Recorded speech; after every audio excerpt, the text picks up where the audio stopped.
For many Iraqis, Saddam Hussein's son, Uday, was the future of their nation. But behind the palaces, expensive cars, and public appearances, something far darker was growing. He had a dark obsession with dominance over women, and the things he did to females in Iraq are almost too horrifying to believe.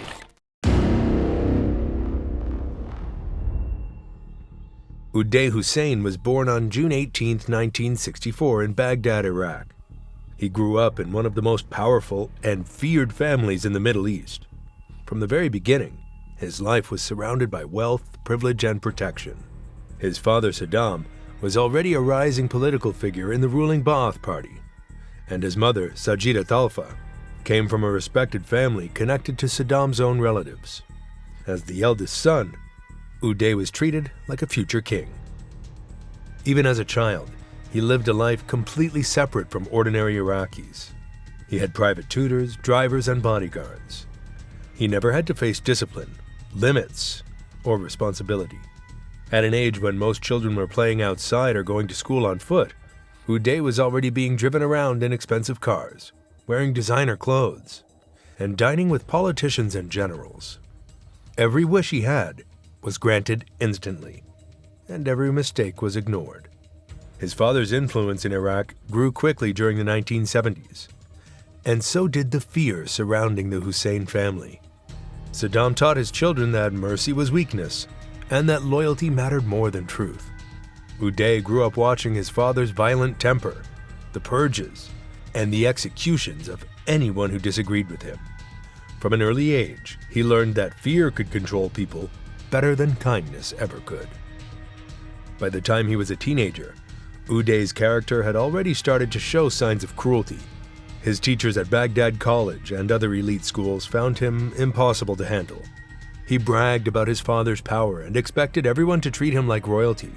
Students were afraid to look him in the eye. Some classmates recalled how he would slap or insult anyone who dared to question him. Even animals weren't safe from his anger.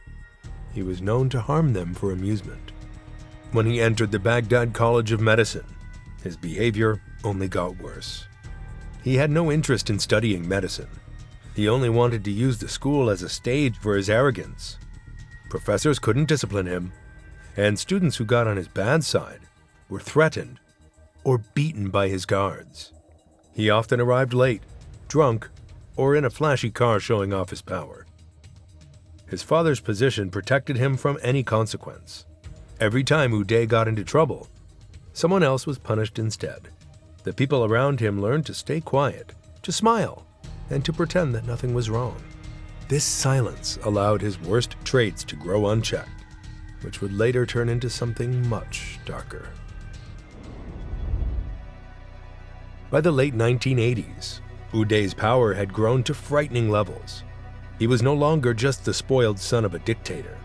He had become a man who could destroy lives with a single order.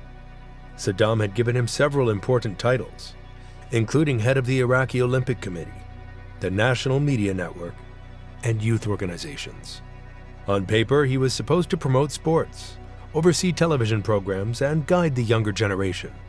In reality, these positions gave him total control over athletes, journalists, and students, especially young women. His palace in Baghdad's Al-Jadriya district stood as a symbol of his double life. From the outside, it looked like a place of wealth and elegance, with manicured gardens, golden gates, and guards stationed at every corner. Inside, the walls were covered with imported Italian marble, and gold-plated chandeliers hung from the ceilings. Expensive cars filled the garages, and the rooms were decorated with rare antiques, mirrors, and furniture covered in silk. But beneath all that beauty, it was a place where screams were silenced and lives ended without a trace. Uday used his guards like hunters. They drove through Baghdad in luxury cars, scanning crowds for young women who caught his attention. University campuses, shopping areas, and even wedding venues became unsafe. Some girls were approached politely at first, promised gifts or scholarships, while others were simply kidnapped in broad daylight.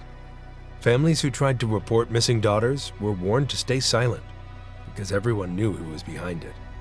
No police officer would dare challenge the son of Saddam Hussein. Once taken to the palace, the women entered a nightmare they couldn't escape. The grand halls that looked beautiful during the day became scenes of terror at night. Many victims were tortured or humiliated for hours. Some were killed afterward to erase all evidence. Others were kept for days before being discarded and never heard from again. Servants said that every morning, new faces appeared, and by the next day, those same faces were gone. The cruelty didn't stop with Iraqi women. Foreigners who worked in Baghdad, including nurses, teachers, hotel staff, and even diplomats' assistants, were also targeted. Lebanese and Filipino women were especially vulnerable, as many worked in Iraq at the time. Some were taken during parties or social events, where Uday's guards watched carefully for anyone who stood out. European women living in Baghdad for work also vanished, and most of their cases were covered up by the government. And because he was Saddam's son, no one could stop him. Even police officers avoided his name. In 1988, he crossed a line that shocked even those who already feared him. By then, Iraq was celebrating the end of a long and bloody war with Iran, and Saddam Hussein's family was preparing for a wedding in style. The occasion was the marriage of Uday's uncle, Watban Ibrahim al-Tikriti, one of Saddam's trusted brothers. The party took place in a grand hall in Baghdad, filled with top officials, foreign guests, and members of the ruling Ba'ath Party. Everything was meant to display power, unity, and joy. But as the music played and guests enjoyed the night, Uday's dark temper turned the celebration into a nightmare. He had been drinking heavily, something he was known for, and soon became angry over what he thought was a private betrayal. His rage was directed at Kamal Khana Gigio, a man who worked very closely with the family. Kamal Khana was not only Saddam's personal valet, but also the man who helped arrange many private events, including introducing women to Saddam's inner circle. That night, he saw Uday talking to his mother, Sajida, and in his drunken, paranoid state, he believed something inappropriate was happening. Without warning, Uday exploded. In front of the crowd, he grabbed a weapon, some accounts say a knife, others say a club, and attacked Kamal Khana in a violent outburst. Guests froze in shock as Uday beat him repeatedly until he collapsed and died on the spot. The scene was chaotic. Music stopped, people screamed, and blood covered the floor. Among the horrified witnesses was the wife of Egyptian President Hosni Mubarak, who had been invited as a guest of honor. The incident embarrassed Iraq's leadership and caused a diplomatic scandal that Saddam couldn't ignore. Saddam was furious, not just because of the murder, but because it had happened in front of foreign guests. For a man obsessed with control and image, this was direct humiliation. For the first time, he realized that Uday's behavior could damage his own reputation and political standing. Uday was immediately arrested by his father's security men and taken away from the palace. Many officials believed Saddam might even execute his son to restore his authority. But despite the pressure, Saddam chose a lighter punishment. In 1989, Uday was sent to Switzerland under the pretense of studying, but everyone knew it was an exile.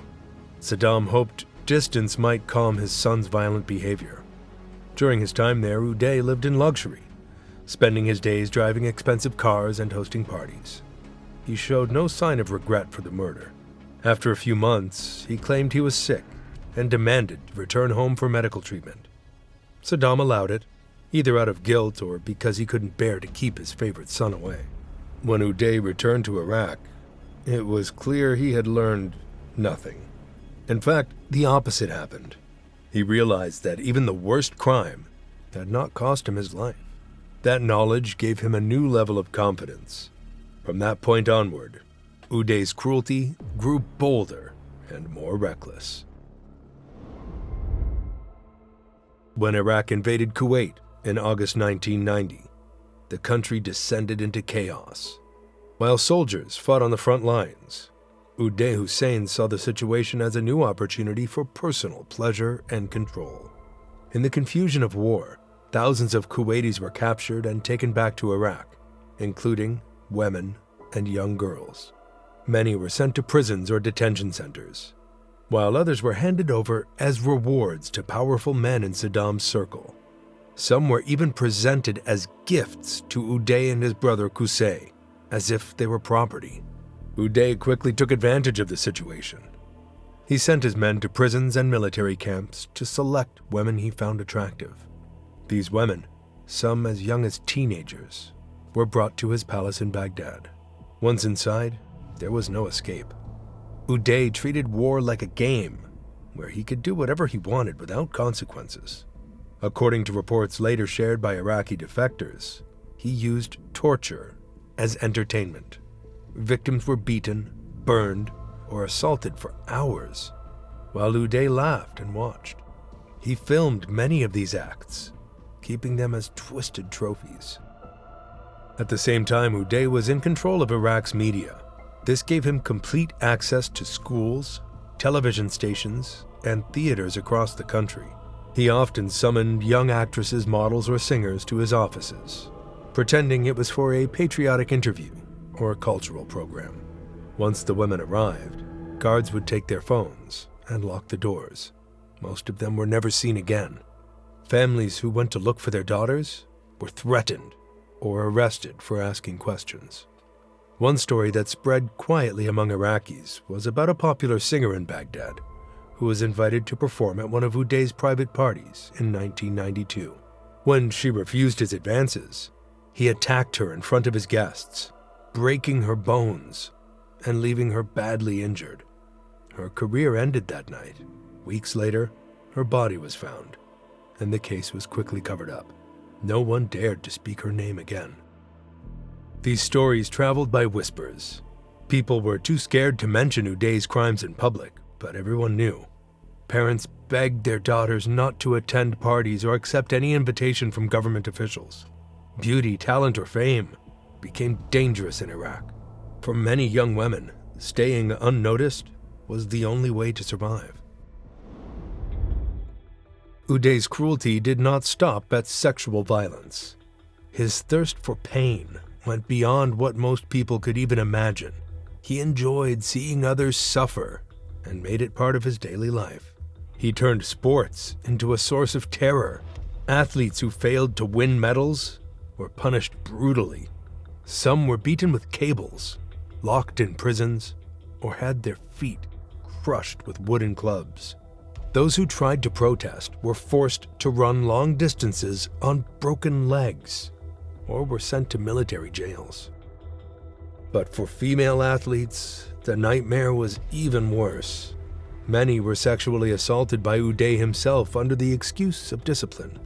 He would call them into his office, pretending to discuss their performance, and then force himself on them.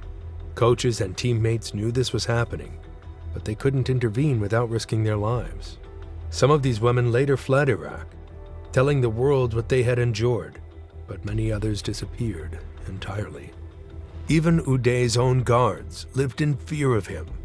They saw firsthand what he was capable of. One of them later told investigators that Uday once shot a man in the leg just to see how his new gun worked. On another occasion, he reportedly released starving dogs on prisoners as a form of punishment. There were also accounts of women being forced to dance for him while he held a gun in his hand, sometimes ending their lives when he grew bored. To the outside world, he appeared in suits and military uniforms. Inside, he was a predator who ruled through fear and humiliation.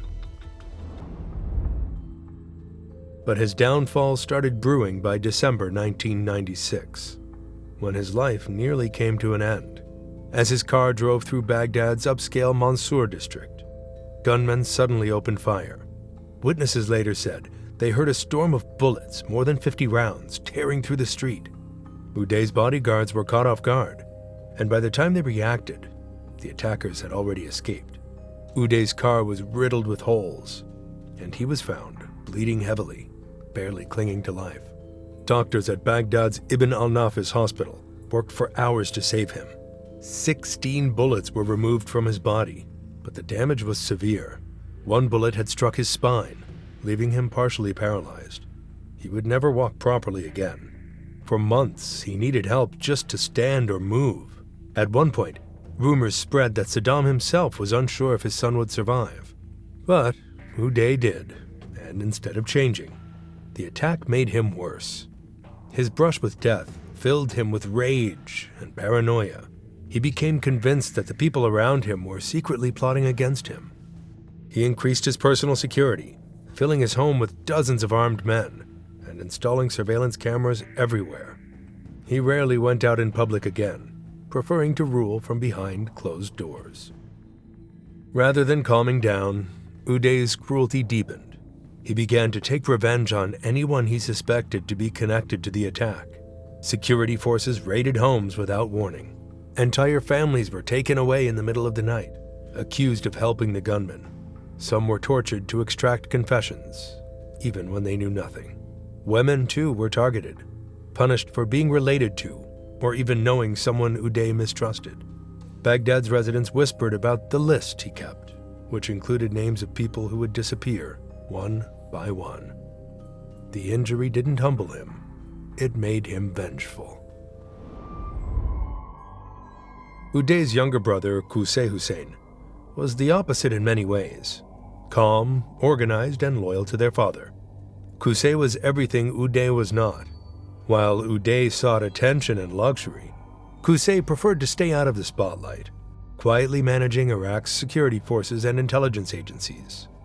Saddam trusted him more, especially as Uday's reckless behavior brought shame and chaos to the family's image. Over time, it became clear that Saddam saw Qusay as his real successor. This drove Uday into deep jealousy and anger. He believed he was the rightful heir because he was the eldest son, but his violent temper and embarrassing scandals had already ruined his chances. Instead of accepting it, he lashed out. He insulted Qusay in front of others, mocked him for being boring, and even threatened his life during drunken outbursts. Their relationship grew so toxic that guards were sometimes ordered to keep them apart during family gatherings. By the late 1990s, the tension between them had turned into quiet hatred. Each had his own circle of power, but while Qusay built real authority, Uday built fear. When the United States invaded Iraq in 2003, the world finally saw what had been hidden for decades. The fall of Saddam's regime opened the doors to the Hussein's secret world, a world built on power, greed, and cruelty.